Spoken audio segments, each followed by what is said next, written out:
Doňuz musulman nogan inki binamastaryn, inki bigaýrattaryn heýwan doňuz. Her heýwanyň özüne göre bir hamiýeti bar, özüne göre bir gyrety bar, gyrety namusy. Her heýwan öz ýanyna jüftine hiç moga başga birini ýan golayna getirmeýär. Gurşya, tofulşya başga bir heýwany öz jüftynyň ýanyna getirmeýär.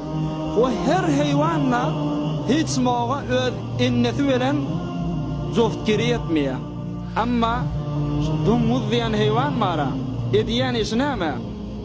Öz ýanyna jüfty barda, aňyrda ýene bir erkek doňuz gelse, bir doňuzyň ediýän işi ýörtük gidip bagşlan, janybersynasdan aýdýan zady, o doňuzyň alatyny barp oýnamaga durýar diýe, ýalyýar diýe, soýýar diýe, şähwetini türüp getirýär öz juftyny aşyrýar diýe.